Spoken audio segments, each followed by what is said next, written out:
আজকে দুপুরের খাবারে আরশিকে দিয়েছিলাম হচ্ছে দুন্দুল আলু দিয়ে পাঙ্গাস মাছের ঝোল। রান্নাটা শুধু ওর জন্যই করেছি, তো রান্নাটা আমি যেভাবে করেছি সেটাই তোমাদের সাথে শেয়ার করি।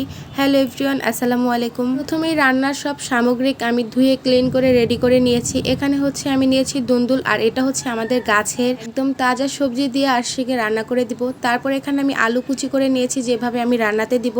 তারপর এখানে মশলা হিসেবে আমি নিয়েছি রসুন আর পেঁয়াজ আর হচ্ছে জিরা বাটা একসাথে অল্প সামান্য পরিমাণ। তারপর নিয়েছি হচ্ছে 1 পিস মাছ। তারপর রান্নার তেল দিয়ে এখানে আমি মশলাটা হালকা ভাজা দিয়ে নিয়েছি। তারপর কিছু পরিমাণ পানি অ্যাড করে দিলাম। তারপর এখানে অ্যাড করলাম হচ্ছে সামান্য পরিমাণ হলুদ গুঁড়ো আর সামথিং লবণ।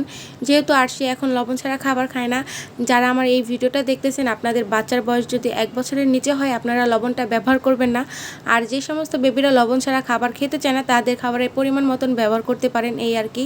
তবে না ব্যবহার করাটাই অনেক বেশি ভালো। তারপর এখানে দুন্দুল আলু মাছটা আমি কষিয়ে নিচ্ছি ভালোভাবে। আরেকটা কথা, আজকের মাছটা কিন্তু আমি ভেজে দেব না, তবে আরশিকে আমি মাঝে মাঝে মাছ ভেজে তারপর তরকারিটা রান্না করে দেই।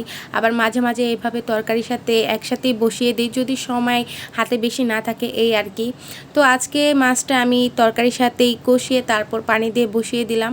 কিছুক্ষণ পর এসে দেখলাম আমার তরকারিটা অলমোস্ট হয়ে গিয়েছে। এখন চামিচের সাহায্যে দেখতেছি সবজিগুলো সিদ্ধ হয়েছে কিনা। এখন দুপুরে খাবার পরিবেশন করার পালা। আরশিকে 1 পিস মাছ নিয়েছি আর কিছু পরিমাণ সবজি নিয়েছি, এই আর কি। এই তো খুবই সিম্পলভাবে তোমাদের সাথে শেয়ার করলাম আরশির দুপুরে আজকে যেই খাবারটা দিলাম। আশা করি ভিডিওটা তোমাদের কাছে ভালো লেগেছে। যদি ভালো লেগে থাকে অবশ্যই শেয়ার করে নতুন মায়েদের দেখার সুযোগ করে দিবা। আরেকটা কথা, আরশিকে যখনই আমি মাছ দিই তখনই চেষ্টা করি মাছটার কাঁটাটা ছাড়িয়ে ভালোভাবে ম্যাশ করে তারপর ওর সামনে পরিবেশন করার। এই তো আরশির খাবার রেডি, এখন পরিবেশন করার পালা। তোমরা দুপুরে আজকে কি খাবার দিলা বাবুদের জানায়ও। আল্লাহ হাফেজ।